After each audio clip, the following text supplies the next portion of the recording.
Hello everybody, welcome to the most casual experience we're going to get in a while. Actually, never mind. What am I talking about? This channel is always about being casual. I am Yalorda, aka... Oh, it's Shellhead. Yes! Wait, who's Shellhead? And we are going to just talk about what kind of games I've been playing this year. I mean, I would have said the same about you guys. Like, you guys can post your games that you have played throughout the year in the comments, because you can't talk on the video, I'm sorry. That's just how it works, you know, pre-recorded and stuff.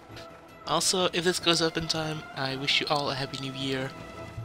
Let's hope 2018 is even cooler than this year, but it probably will be, with cool games being announced like the new Fire Emblem Switch game, and Metroid and Pokemon. But this year, we are going to check out what has happened. And we will just go through all of the months chronologically. Probably in the background you will see footage of the trailers. I might splice in some music, or maybe just have one long track, because I am very uncreative like that. So in January I have nothing. Actually, I want to look this up for a second, because I made a list without dates, and I just want to be serious about this release date. Yeah, so it's true. So in January, I honestly didn't play anything. Everybody knows that January is kind of like the downtime, so that's normal. But then February comes around, and I actually don't have any games listed there. Like, it was kind of hard to track down games on Steam and stuff. But I haven't really played that much on Steam this year. On February, we have Fire Emblem Heroes. Which to this date, like, I don't even wanna... You don't wanna hear, okay? You don't wanna hear. They released these units for New Year. You don't wanna know how much money I spent on the last day of the year just to get a freaking 2D waifu. That's just... no, okay? But yeah, it's a good game. I've been playing it throughout the whole year. The difference between this game and Mario Run and the other ones, I feel like, is that every week they will have something new for you to do, or at least something new that will happen in the game. Like, either it's like daily maps or like an event. So that's always nice. And then we roll around into March, which is pretty cool, because then we have Nier Automata, which is a game that basically stole my whole month in March. I played it so much. It's my game of the year for sure, and that is saying a lot, because there are just so many games out this year. It is crazy. But that's all for March. Now April we have 2 entries. Now the first one is more like an honorable mention, because I don't have a PlayStation, so I can't play it. But Persona 5 like took the freaking YouTube space by storm. Like, literally that month, like those 2 months. Actually, I believe people are still let's playing it to this day. Like, it's such a long game and such a good game. It just looks so like polished. I was really impressed at how the like menus and stuff were like so fancy. So yeah, I feel like even though we're only 3 months in, and it goes downhill sometimes. Don't worry. Like, gaming has made a step up from what I've seen. Now, what I did play in April, which was not Persona 5, because I don't own a PlayStation, was Yooka-Laylee. I kickstarted that like years ago, and it finally came out. And yeah, well, what can I say? It was a hard transition. Like, for those who have played Mario Odyssey, I haven't, but I can imagine that game, like, the controls of the missions were kinda well. And in this one, nope. Nope, not at all. Instead, you know, it was kind of hard sometimes. Like, some of the like additional things were annoying. For example, if there was like a boss fight, it didn't really adhere to the rule of like you have to hit it 3 times. Sometimes you'd be bashing it for like ages. And also, like, some of the mechanics were not as great, which really made me realize in a collectathon like this one, you really, like, it's all optional, right? You don't have to do it. But, I don't know, like, some missions were so off-putting. If anybody knows the one where you have to push a ball through like a course, that's one of them, like a golf course kind of. Not really golf, but you know what I mean. That one was like horrendous. Other than that, the game did become way more fun once you unlock like the flying ability, because that means you can kind of just fly around the map and collect whatever you need. So I did beat the game, and I looked for my name in the credits, so that's pretty cool. So yeah, in 2018 I hope Bloodstained will be a bit better, but considering it has like a longer production stage or whatever you want to call it, like it's probably going to be better, right? The only thing I hope the game does is the main character walks faster than in the trailers, because it seems kind of slow for Castlevania, but I don't know, maybe that's just me. And that's April, so Yooka-Laylee is what I wrote down here, which is not much. And now we enter like a big chapter in this year, I feel like, in 2017, because I started streaming on Twitch. Link in the description if you want to follow me on Twitch. Ha! Plugged! Fire Emblem Echoes Shadows of Valentia is like the first game I really like streamed from start to finish, and it was so much fun. Like, it was great. We had some great moments. I was in a call with Jake for most of it, and it was amazing. That was a good game. Again, fully voice acted. So that's another one of those steps where I thought that this year really stepped up like its production value when it comes to games. And that's May. I played that for like a solid week or so at the end of May. And then we roll into June. So what I assume is what happened is the Steam summer sales happened, and I bought Black Desert Online. If you don't know, Black Desert Online is like an MMO. Freaking beautiful looking game. The character customization is nuts. Kinda just bought it on a whim to play with Phil, and we played up to level 30, and man, the game is so grindy. Not even in like a leveling sense, but more in like a story sense. The story was just the same. And I've played Terra before, and I feel like MMOs have like a very big issue where it basically turns into you just walking around in circles, completing maps, and the story is just the same thing looping, kind of. So far, what I've understood from Black Desert is that there's a little shadow dude inside of you. You have to freaking make him gain power, and he grows. That's basically it. And for the rest, you do like mundane tasks, like you kill pumpkins or bugs on the farm. But yeah, that was Black Desert Online. It was fun for a bit, but not fun enough. The idea was that we would go to level 50 so we can use like the respec or whatever, or the elite profession, but we didn't get there. And then we go into July, which was a good month. I played Metopia, which is a good game. It was longer than I expected, because I was streaming that, right? And it basically has like a second act and a post game that was freaking nuts. So yeah, Metopia was insane. Too bad you only unlocked the character selection like way later on in the game, which was a real bummer, considering I wanted to use more units.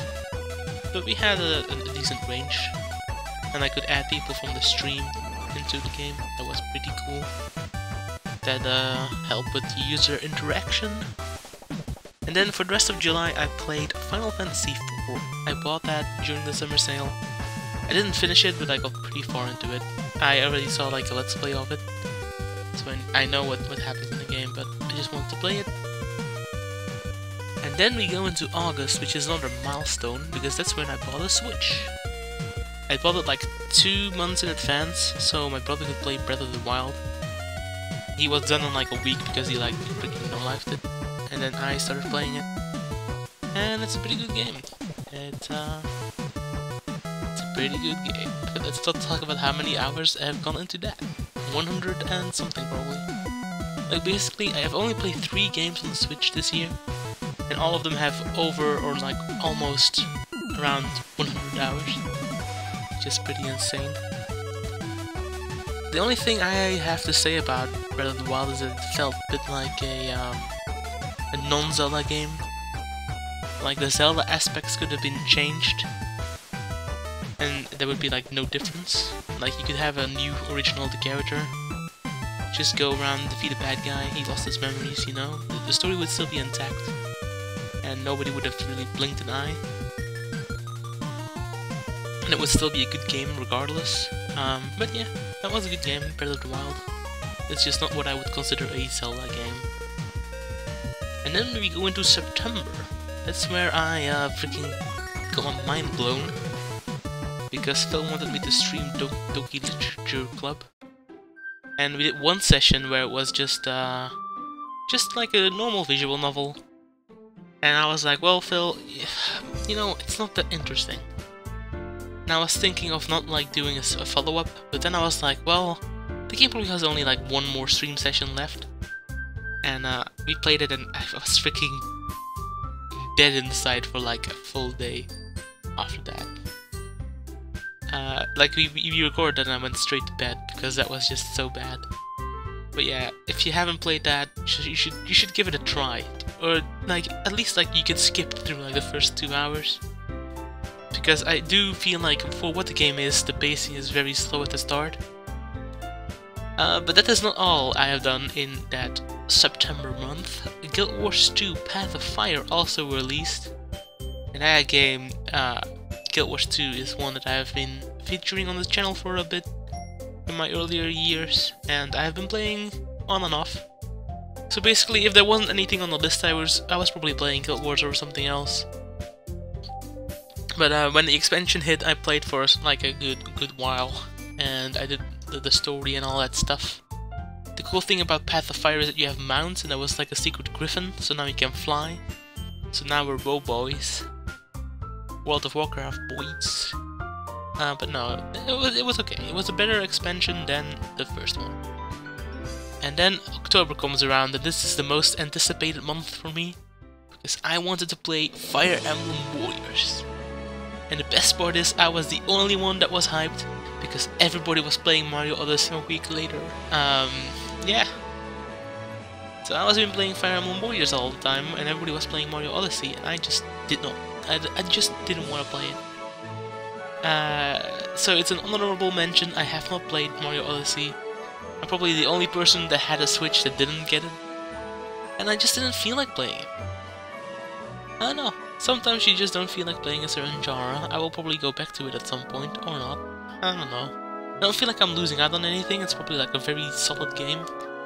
But it's not like Mario has that rich plot that I will be spoiled on, you know?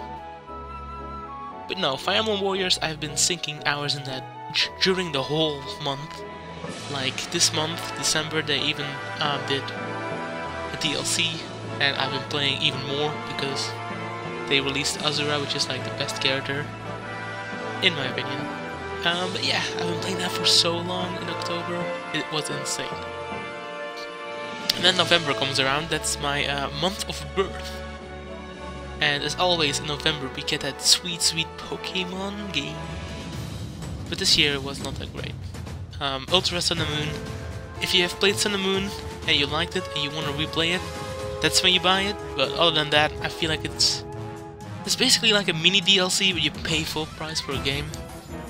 I've streamed the whole thing. It will be up in 2018. I almost said 8. Imagine. No, but it will be up in 2018. Like Fire Emblem Warriors right now, it will be uploaded every week. And yeah, I don't know. It was fun, but it was a lot of the same in my opinion. They should have just, I don't know, they should have done something else. And then also in November was Pocket Camp, which I played for like, I played like a bit hardcore for like 2 weeks. And then I decided to delete the app. Because the problem with Pocket Camp is that it feels like you're just talking to the animals, and they always say the same stuff. You're always doing the same stuff. Like how many times can you go barbecue with someone, or give fish to them, or have to freaking run around the map getting those emerald beetles because everybody wants 5 of them. Like the game was just not that interesting. They might fix it later on, but I feel like mobile games always grow stale, or they don't grow stale. It depends on how much content you can update. in the way that Animal Crossing works, you can't build in as much variety as with Fire Emblem Heroes, because you have like 2 billion characters, and you can make all these game modes with the same assets pretty much, while in Pocket Camp, you basically have to invent new mechanics and build upon that. So yeah, that was November was kind of a month of like semi-hype, but also kind of disappointed. But I don't know. Eldritch Sun and Moon and Pocket Camp, November was pretty filled. And then I fell into that like gap where I was like, oh man, I want to play an RPG. I've been playing Fire Emblem Heroes all the time, but I kind of want to play another RPG right now. That's when on a whim I bought Xenoblade Chronicles on the eShop on a whim in December. And that's basically most of December. Xenoblade Chronicles was amazing, it blew my mind a little bit. I was like, wow, this game is better than I expected. Now, a lot of people say that it looks weeby and stuff and the voice acting is bad. Which, I guess is true, but I don't really get bothered by the lip sync. And I don't know, it appeals to me, the art style, I'm not going to lie. A lot of people are complaining about that one blade, the rabbit one. I haven't even seen it, and I have beaten the whole game. You have to basically summon it into like a loot box kind of format, or it's random chance, so I don't really... I feel like people got their jimmies wrestled over something that isn't even really a focus of the game. Like it's only one character that's not even like a main character. But other than that, basically the last week, the winter sale has been happening. I bought Fallout 4, I modded it a little bit. And that's how I'm going to end off my 2017 with Fallout 4. So I hope you guys are all having a great new year. And I hope 2018 is going to be great for you guys. So if you want, post your list down in the comments. Just do like January and I'll list your games, then February and I'll list your games, and so on, and then I can see what you guys have been playing. This is Yalorda signing off. I will see you in the next one. Oh boy.